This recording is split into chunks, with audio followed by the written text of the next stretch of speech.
Hey guys, welcome everyone. कैसे हैं आप सब? बढ़िया बढ़िया होंगे, ऐसे मैं उम्मीद करता हूँ। इस सेशन के अंदर हम बात करेंगे मेथड्स ऑफ सैम्पलिंग की। सैंपल्स जो है वो किस किस तरीके से लिए जा सकते हैं।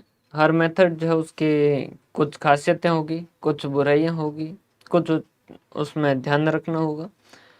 फिर कुछ बातें होगी जिनके ऊपर ध्यान रखना चाहिए ताकि वो मेथड जो वो अच्छे से काम करे। क्लियर है? तो हर मेथड के मेरिट्स देखेंगे, डीमेरिट्स देखेंगे, और उसके अलावा और उसके बारे में कोई बात होगी तो वो बात करेंगे। उसकी मीनिंग क्या है वगैरह वो तो नॉर्मल जानेंगे। क्लियर है? ऐसा कोई हार्ड नहीं है, बहुत सिंपल सी बातें हैं कि भाई सैंपल लेना है, पॉपुलेशन है एक, जैसे 5,000 स्टूडेंट्स पे इंटरव्यू वो अपने को कोई स्टडी करनी है। अब इसमें से 5,000 क्योंकि हमारे लिए भारी पड़ रहे हैं, इसीलिए हम चाहते हैं कि 400 स्टूडेंट लें, उनके ऊपर जो वो स्टडी करें और उसके नतीजे जो है वो हम पूरी यूनिवर्स के ऊपर लगा देंगे। भाई 400 स्टूडेंट के हिसाब से जो स्टडी है हम कह देंगे कि भाई ये टोटल 5,000 का नतीजा ये है। अब यहाँ पर क्या है, ये चीज़ें आप खुद समझ रहे होंगे कि 5,000 लोगों को जांचने के बजाय 5,000 लोगों का जिसको टेस्ट लेना चाहिए था उसकी जगह हमने 400 स्टूडेंट का टेस्ट लेके उनके जो मार्क्स आ रहे हैं उसके हिसाब से हम कहना चाह रहे हैं कि इन 5,000 के इतने नंबर आएंगे। समझ पा रहे हैं बात? कॉम्प्लिकेटेड तो है। क्लियर है? तो यहाँ सैंपल के अंदर क्या है, ये चीज़ होनी चाहिए कि जो हम सैंपल ले रहे हैं उस सैंपल के अंदर वो कैरेक्टरिस्टिक्स हो जो पॉपुलेशन के अंदर है। समझ पा रहे बात? समझिएगा, सैंपल के अंदर वो कैरेक्टरिस्टिक्स हो जो पॉपुलेशन के अंदर है। क्लियर है? मतलब अगर हम 400 स्टूडेंट 5,000 की जगह 400 स्टूडेंट का टेस्ट ले रहे हैं और उनके हिसाब से एवरेज निकाल रहे हैं, तो वो 400 स्टूडेंट ऐसे होने चाहिए जो उन 5,000 लोगों को रिप्रेजेंट करे। और यहाँ इन 400 स्टूडेंट्स का जो एवरेज है वो 100% एक्यूरेट तो नहीं आएगा, सीधी सी बात है। 5,000 लोगों की जगह आप 400 चेक करेंगे, लेकिन अप्रोक्सीमेटली उन 5,000 का जो टेस्ट लेते और जो उनका एवरेज मार्क्स आते उतने आने चाहिए। क्लियर है? तो अब 5,000 में से 400 सेलेक्ट करने हैं, तो 400 किस तरीके से सेलेक्ट किए जाए, यहाँ पर पूरा टॉपिक जो इसके ऊपर है। क्लियर?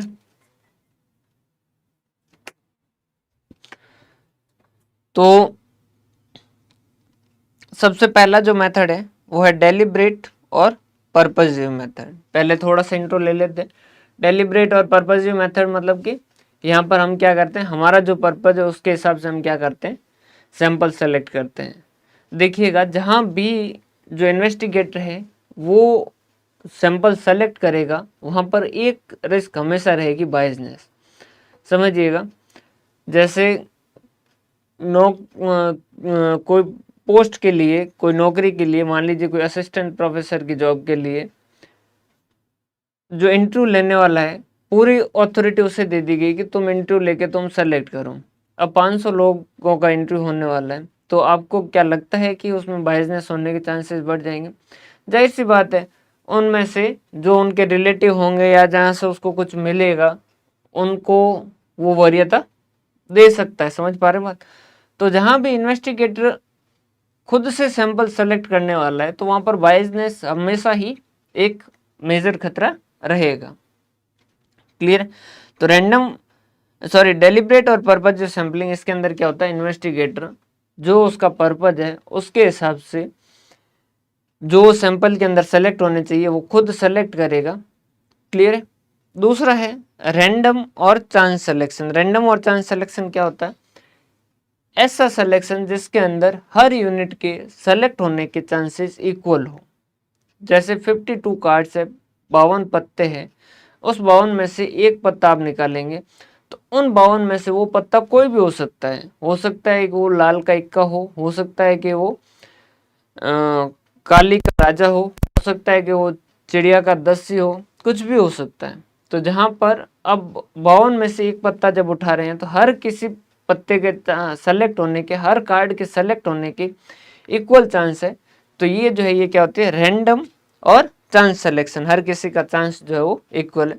इसमें फिर अलग अलग होते हैं, लॉटरी मेथड होता है, बाय रोटेटिंग ड्रम होता है, बाय सिस्टमेटिक अरेंजमेंट होता है, और एक टिपेट्स करके उसने रैंडम नंबर दिए थे उसके हिसाब से हो सकता है। फिर स्ट्रेटाफाइड और मिक्स्ड सैम्पलिंग। अब रैंडम यूं देखें तो रैंडम अच्छा है कि भाई हर किसी के बराबर चांस है तो उसी के हिसाब से होना चाहिए। और आप देखते भी है बहुत सारी जगह पर ये चीज़ें होती भी है, लेकिन हर किसी के कुछ फायदे हैं तो कुछ नुकसान भी है। अब समझिएगा, रैंडम जब इतना अच्छा है तो रैंडम को कई जगह क्यों नहीं लिया जाता है? मैक्सिमम जगह रैंडम इस्तेमाल होता है और रैंडम होना चाहिए क्योंकि सबके बराबर चांस है। लेकिन रैंडम के अंदर प्रॉब्लम कब आती है? जब मान लीजिए पूरी पॉपुलेशन जो वो एक जैसी नहीं है, हेट्रोजीनियस, उसमें से कुछ जो है वो कुछ स्पेशल कैरेक्टर के, समझ पा रहे हैं बात, जिनका सैंपल के अंदर सिलेक्शन होना जरूरी है, जिनमें से कुछ, या फिर जैसे कि अलग अलग कैटेगरी के, मेल भी है, फीमेल भी है, उसमें चाइल्ड भी है, तो हम चाहते हैं कि सैंपल के अंदर सब आए, मेल भी आए, फीमेल भी आए और चाइल्ड भी आए। तो रैंडम के अंदर हो सकता है कि सारे मेल आ जाए, हो सकता है कि सारे फीमेल आ जाए, हो सकता है कि चाइल्ड आ जाए। जब पॉपुलेशन हेट्रोजीनियस हो और हम चाहते हैं कि हर किसी से कुछ कुछ आए, तो उस केस के अंदर हमें रैंडम की बजाय किसी और पे जाना पड़ता है। तो हम क्या करते हैं, पर्पजिव, क्योंकि पर्पजिव में बायसनेस का खतरा बहुत ज़्यादा रह जाता है, तो हमारा एक और तीसरा तरीका होता है स्ट्रेटाफाइड। इसके अंदर क्या करते हैं कि अगर आपकी पॉपुलेशन हेट्रोजीनियस है तो उस केस के अंदर क्या कर दो, अलग अलग ग्रुप बना दो कि भाई मेल का अलग ग्रुप बना दिया, फीमेल का अलग बना दिया, बच्चों का अलग बना दिया, और उनमें से रैंडम सिलेक्शन कर दो। तो आपके स्पेशल कैरेक्टर की अगर हर पॉपुलेशन में से सिलेक्शन होना चाहिए, ठीक है, सैंपल के अंदर आगे सर सैम्पलिंग रैंडम से होना चाहिए, हर किसी के चांस बराबर होने चाहिए, रैंडम से कर लो। क्लियर है? तो ये है स्ट्रैटाफाइड। स्ट्रा का मतलब होता है ग्रुप। उसके अलावा कुछ और मेथड होते हैं, extensive method, multi stage, random method, quota, convenience और स्नोबॉल। क्लियर है? क्या यहां तक की बात आपको मेरी समझ आ रही है?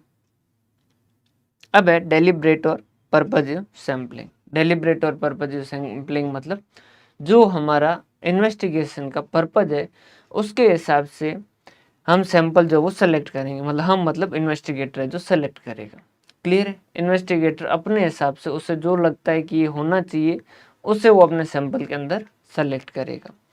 मान लीजिए कि 500 स्टूडेंट है जो इंटरव्यू देने के लिए आ रहे हैं, मैं इंटरव्यू लेने वाला हूँ। 500 में से मुझे अथॉरिटी दी गई कि 500 का इंटरव्यू लेके आपको जो लगता है कि इस पोस्ट के लिए जो एलिजिबल है उन्हें सेलेक्ट किया जाए। क्लियर है?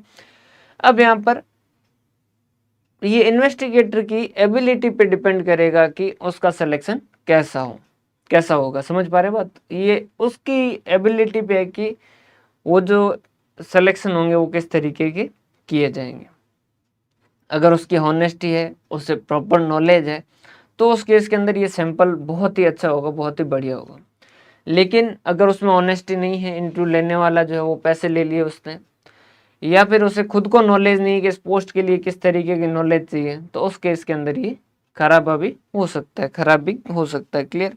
डेलिब्रेट और पर्पजिव सैम्पलिंग मेरिट्स क्या है? Easy and suitable, where units are identical और some units are special importance. वैसे यूनिट्स जो वो आइडेंटिकल है लेकिन कुछ स्पेशल इंपॉर्टेंस के जिनका सेलेक्ट होना जरूरी है, तो उस केस के अंदर रैंडम के अंदर हो सकता है ये हो या ना हो, तो उस केस के अंदर डेलिब्रेट या पर्पजिव में आप उनको स्पेसिफिक ध्यान रख के आप उनका सिलेक्शन कर सकते हो। डीमेरिट्स, पर्सनल प्रेजुडिस, मेरी जो, अगर मेरे मान लीजिए मैं इन्वेस्टिगेटर हूँ और मेरा जो बायसनेस है वो हमेशा रहेगी। उसके अलावा क्या होता है, प्री कंसीव्ड नोशन मतलब क्या होता है, हर किसी की अपनी विचारधारा होती है। समझ पा रहे बात?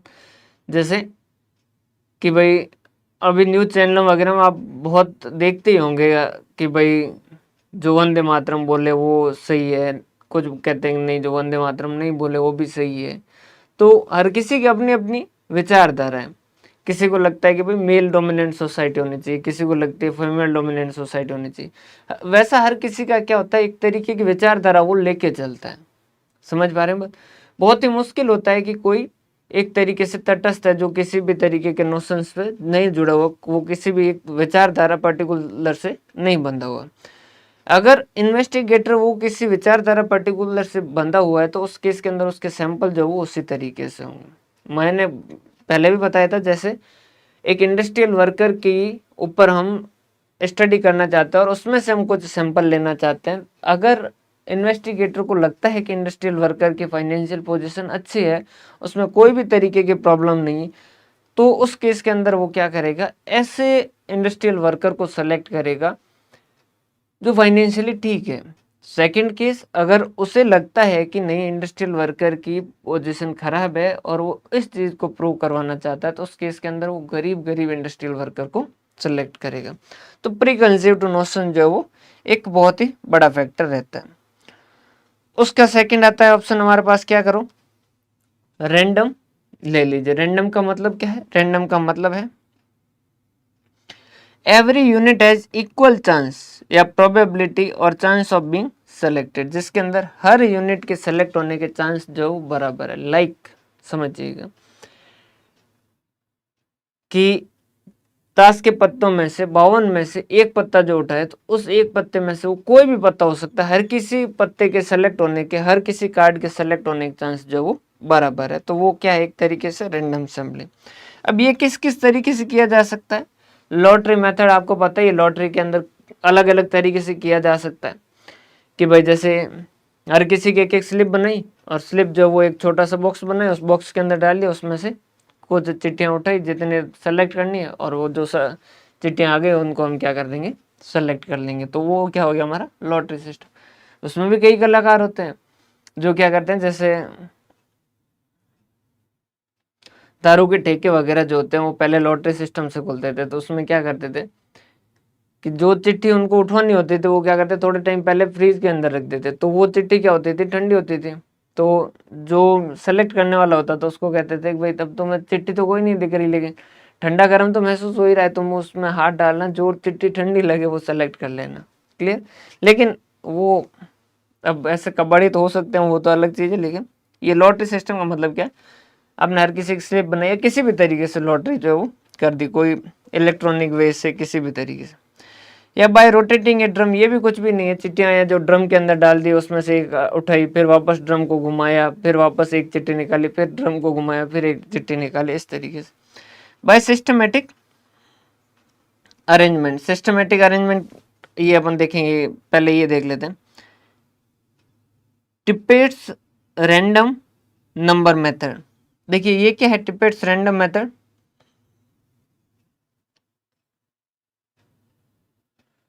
ये समझिएगा, ये इसमें क्या है, ये अलग अलग लोग हैं। वैसे इसमें सारे याद करो ये कोई ज़रूरी नहीं है। टिपेट करके फिशर वगैरह इन्होंने क्या किया थे, कुछ रैंडम नंबर दिए थे। जैसे ये रैंडम नंबर उन्होंने दिए 21 12 22 13 25 15, इस तरीके के उन्होंने टेबल बनाई थी। टिपेट ने बनाई थी जैसे 10,400 नंबर की 4 डिजिट की। फिशर ने 9 टेबल बनाई थी जिसके अंदर 15,000 रैंडम नंबर दिए थे। कैंडल और इन्होंने 1 लाख दिए थे, और रैंड कैप कॉरपोरेशन ने 10 लाख नंबर्स की टेबल बनाई। तो ये टेबल जो है वो सेलेक्ट करने में मदद करती है। वो भी एक तरीके से रैंडम है, उसमें 2 डिजिट के अलग होते हैं, 4 डिजिट के अलग होते हैं। मतलब समझिएगा, जैसे ये इस तरीके से उन्होंने दे रखी है, ये 29 15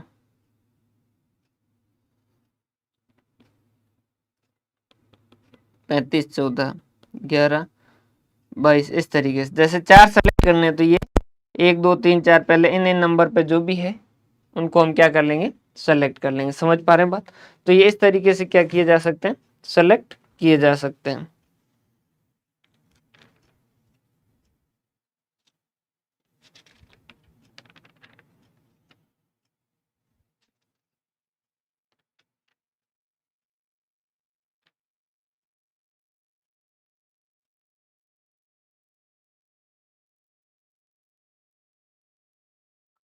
क्लियर है? समझ पा रहे हैं बात? वैसे इसमें आप सारे याद रखें, ये कोई ज़रूरी नहीं है कि फिशर और येले कैंडल और ये सारे याद रखें, कोई ज़रूरी नहीं है। ये जरूर याद रखें टिपेट्स ने 10,400 नंबर रखे थे। बाकी ये इतना याद रख लीजिएगा कि भाई किसने कितने कितने नंबर जो है वो कंसिडर किए थे। क्लियर है? ये हो गया। और सिस्टमेटिक अरेंजमेंट जो है उसमें क्या होता है, देखिए इसमें क्या, ये भी एक तरीके से पहले क्या करोगे आप, जो भी है आपके जितने भी डाटा है, मतलब जो भी पॉपुलेशन, उसे क्या करोगे? सिस्टमेटिकली अरेंज करेंगे। अरेंज कैसे? अल्फ़ाबेटिकली, न्यूमेरिकली, आरोही क्रम, अवरोही क्रम, जो भी जो मतलब बढ़ते हुए क्रम में, घटते हुए क्रम में, जिस भी तरीके से अल्फ़ाबेट के हिसाब से, ABCD के हिसाब से, या फिर जेड के हिसाब से रिवर्स में, जो भी जिस भी तरीके से। फिर उसमें क्या होता है, जैसे तय करते हैं कि भाई हर पांचवा जो वो सेलेक्ट करेंगे हर पांचवें नंबर पे। तो जैसे पहले आपने लॉटरी से क्या करेंगे, पहले आप रैंडम तरीके से जैसे एक सेलेक्ट करेंगे, तो 1 से 5 में से आप एक कोई भी रैंडम सेलेक्ट करेंगे। जैसे कि आपका सेलेक्ट हो गया 3, तो अब आपने तय किया था कि हर पांचवा सेलेक्ट करेंगे, मतलब 3 कर दिया तो फिर अपने आप कौन सा हो जाएगा, 8वां हो जाएगा। फिर कितना हो जाएगा, 3 5 8, 8 5 13, 13 के बाद 18, 18 के बाद 23, इस तरीके से जो है वो क्या हो जाएंगे, सेलेक्ट हो जाएंगे। समझ पा रहे हो बात। तो सिस्टमेटिक अरेंजमेंट के अंदर क्या होता है, पहले जो है पूरी पॉपुलेशन को सिस्टमेटिकली अरेंज करते हैं, फिर उसमें हम तय करते हैं कि हर कौन से वी यूनिट जो है वो हम सेलेक्ट करेंगे, कौन से वह आइटम जो वो सेलेक्ट करेंगे। मान लीजिए हमने तय किया कि 10वां आइटम जो वो सेलेक्ट करें, तो 1 से 10 में से पहले में से हम क्या करेंगे, रैंडम सेलेक्ट करेंगे। रैंडम मतलब जैसे एक कोई भी उठाएंगे, जैसे तीसरा उठा दिया तो फिर तीसरा, फिर 13, फिर 23, फिर 33, इस तरीके से जो क्या होते जाएंगे, आगे कंटिन्यूसली सिलेक्शन होते जाएंगे।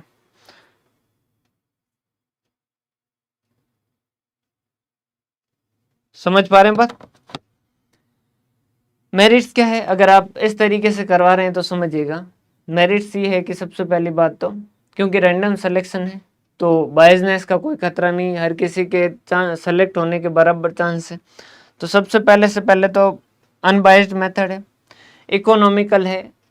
आपको इन्वेस्टिगेटर को ये नहीं करना होगा कि वो खुद से दिमाग लग गए या कोई दिमाग वाला इन्वेस्टिगेटर रखना होगा जो सही तरीके से सैंपल ले पाए। नहीं, आपको लॉटरी करनी है, तुक्का लगाना है, तो आप किसी भी तरीके से कर सकते हैं। रिप्रेजेंटेटिव ऑफ यूनिवर्स, अब पर्सनल जो है वो बायसनेस हटती है, तो अपने आप जो यूनिवर्स का रिप्रेजेंटेशन जो वो अपने आप से आने लग जाता है। 5000 में से अगर 500 लोग आप बाय रैंडम सेलेक्ट करोगे तो वो 500 एक तरीके से जो 5000 लोग हैं उसी तरीके के ये 500 लोग ही होंगे।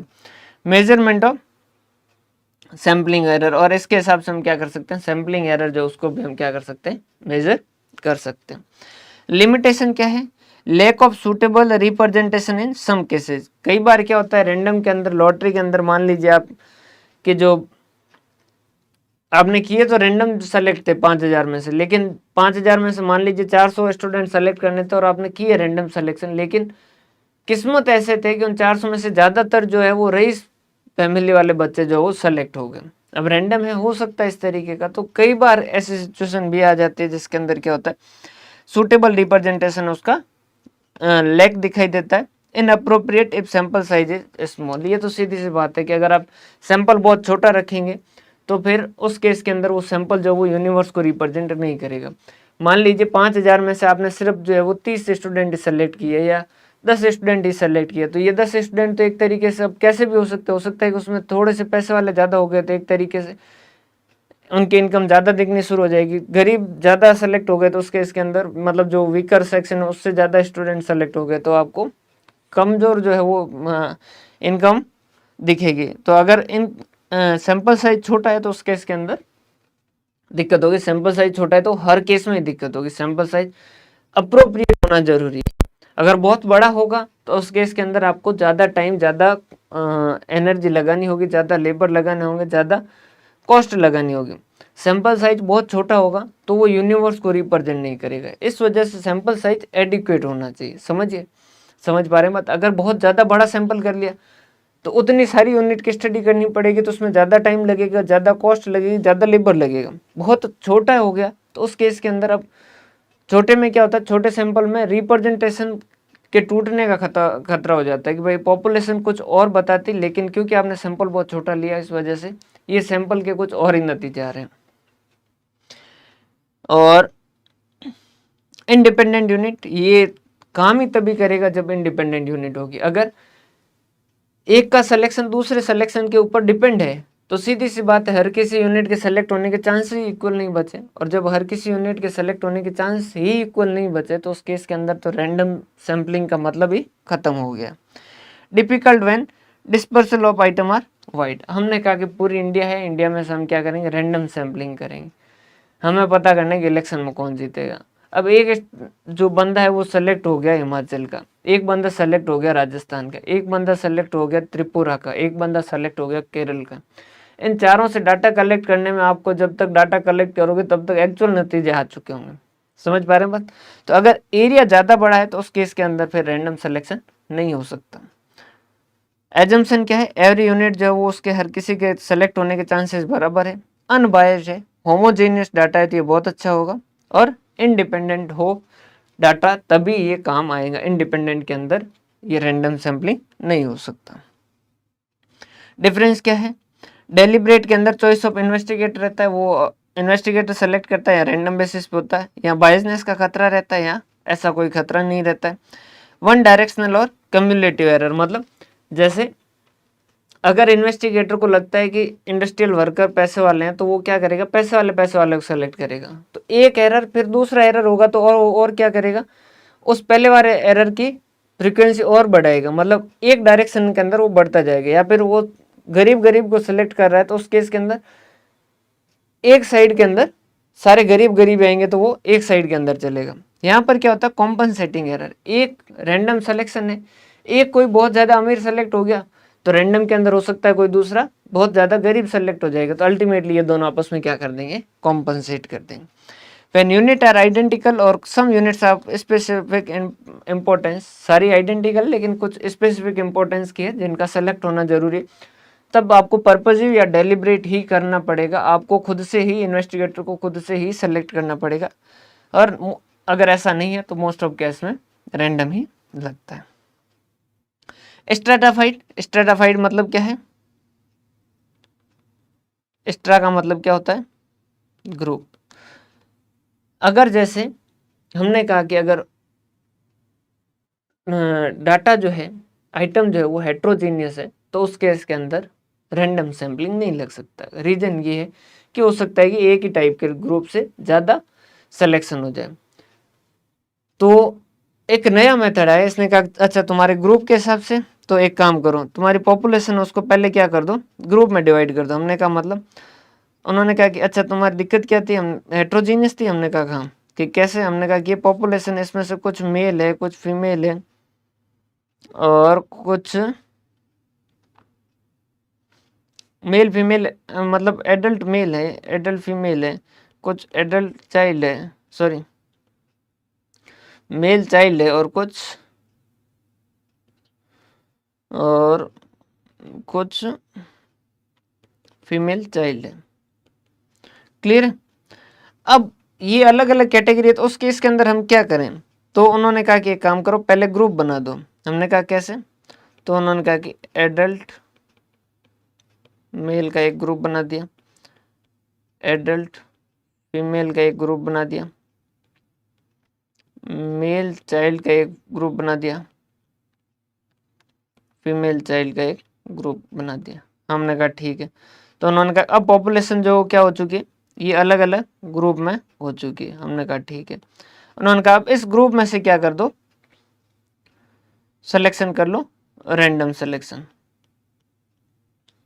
इसमें से क्या कर लीजिएगा, random selection, random selection. Clear?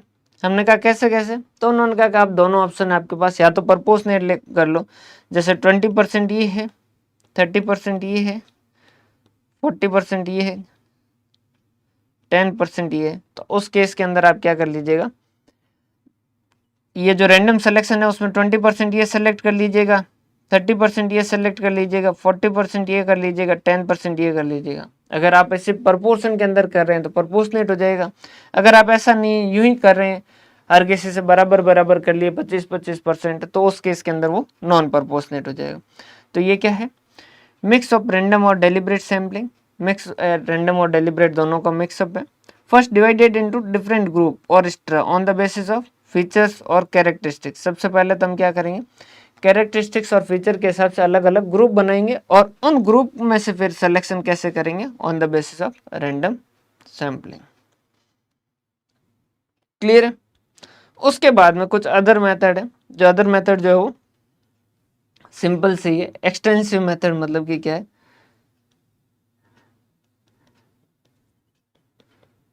Most of population जो वो सेलेक्ट कर लिए। अब आपने क्या किया, 90% जो वो पॉपुलेशन का 90% पोर्शन ही सैंपल में सेलेक्ट करके उसके ऊपर स्टडी कर रहे हो, तो वो क्या हो जाएगी, एक तरीके से एक्सटेंसिव सैम्पलिंग हो जाएगी। ये कैसा रहता है, सिमिलर टू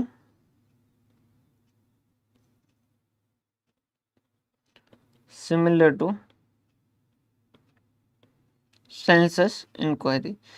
अब भाई आप क्या कर रहे हो, 100 में से 90 तो सेलेक्ट ही कर बैठे हो, तो ये एक तरीके से सेंसस स्टडी, पूरी सेंसस को आप स्टडी कर रहे हो, तो इसे क्या कहते हैं, एक्सटेंसिव सैम्पलिंग। मेरिट्स क्या होंगे, जो सेंसस स्टडी के मेरिट्स है वो के वो यही है। अगर आप चाहते हैं कि भाई एक्यूरेसी बहुत ज़्यादा चाहिए, तो उस केस के अंदर आप क्या कीजिएगा, एक्सटेंसिव सैम्पलिंग है जो कीजिएगा। क्लियर। लेकिन ये भी ध्यान होना चाहिए कि यूनिट जो वो काउंटेबल हो, एक लेवल तक हो, ताकि आप एक्सटेंसिव कर सकें। अब नुकसान क्या होंगे, टाइम ज़्यादा लगेगा, क्योंकि 100 में से 90 चेक करोगे मतलब टाइम ज़्यादा लगेगा। मल्टी स्टेज रैंडम थ्योरिंग सैम्पलिंग कुछ भी नहीं है। ये क्या करते हैं आप, जैसे आपने क्या किया, पहले क्या किया, मेल किए फीमेल किए, 2 कैटेगरी में किए, ठीक है।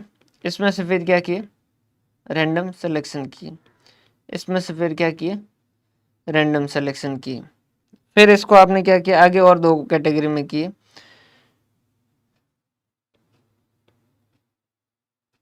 मेल चाइल्ड और मेल एडल्ट, फीमेल चाइल्ड और फीमेल एडल्ट। फिर इसमें आपने क्या किया, वापस रैंडम सैम्पलिंग की, रैंडम सैम्पलिंग की, रैंडम सैम्पलिंग की। फिर इसमें से आपने और मान लीजिए कोई कैटेगरी में किया, और फिर आपने वापस इस तरीके से रैंडम सैम्पलिंग की। तो ये क्या है, multi stage, step by step आप क्या कर रहे हो, जो वो रैंडम सैम्पलिंग कर रहे हो। क्लियर।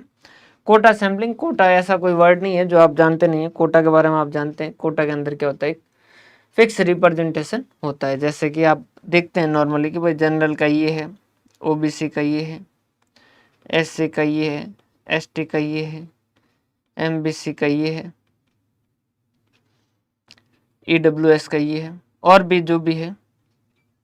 क्लियर है। तो यहाँ पर उनका क्या हो जाता है, फिक्स कोटा होता है कि इतने इसमें से सेलेक्ट होंगे, तो इतने इसमें से ही सेलेक्ट होंगे।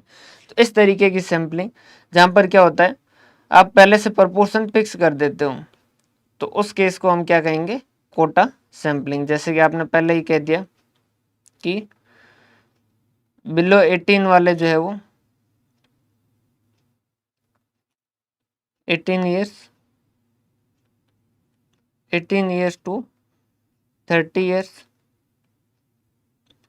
30 years to 50 years, 50 years to 60 years और मोर देन 60 ईयर्स। आपने कहा कि 20% ये सेलेक्ट करने, 30% ये करने, 20% ये करने, 10% ये करने, 10% ये करने। तो ये आपका क्या हो गया, कोटा सैम्पलिंग की। इस तरीके से सैंपल ले रहे हैं कि आपके जो सैंपल है उसमें 20% क्या होने चाहिए, 18 साल से कम वाले होने चाहिए, 30% आपके 18 साल से 30 साल वाले होने चाहिए, 30 से 50 वाले 20% होने चाहिए, 50-60 वाले 10%, और 60 से ज़्यादा वाले 10%। तो ये आपकी क्या हो जाएगी, कोटा सैम्पलिंग। कन्वीनियंस सैम्पलिंग मतलब आसान, जो आप क्या कर सकते हो,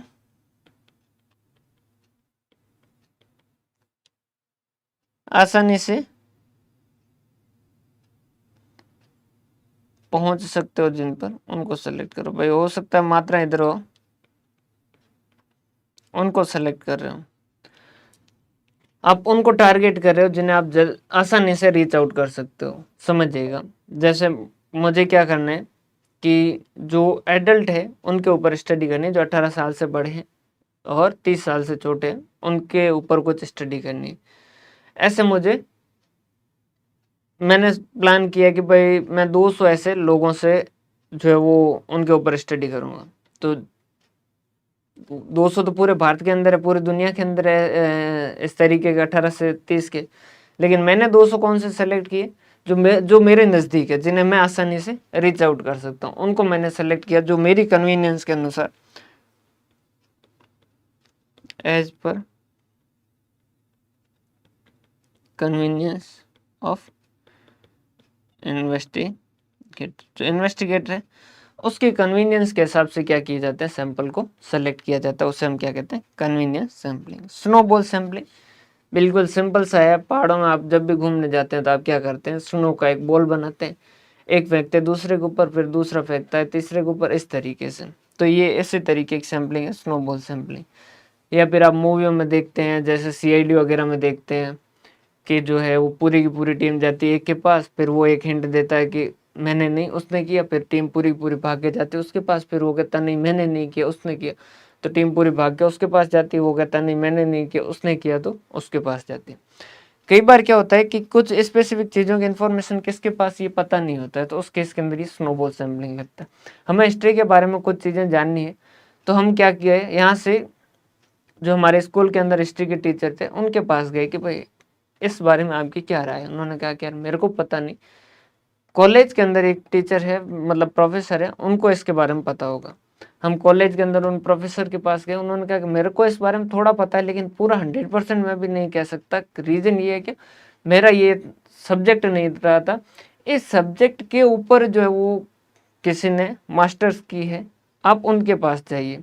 उन्होंने नाम सजेस्ट किया, हम उनके पास गए, उनसे पूछा, उन्होंने कहा कि मैंने इसमें मास्टर्स की है, मेरे को काफ़ी नॉलेज है, लेकिन पूरी नॉलेज नहीं है। इनमें एक और है जिन्होंने डबल मास्टर्स किया, आप उनके पास जाइए, उनको और ज़्यादा डिटेल पता होगा। हम उनके पास गए, उन्होंने कहा मैंने डबल मास्टर किया, मुझे काफ़ी कुछ पता है, लेकिन मेरा इसमें एक्सपीरियंस अभी उतना नहीं है। एक और जो है वो इनके ऊपर बहुत पुराने हैं, उन्होंने इसके ऊपर और रिसर्च की है, तो आप उनसे इन्फॉर्मेशन और पता कीजिए। तो ये इस तरीके से क्या होती है स्नोबॉल,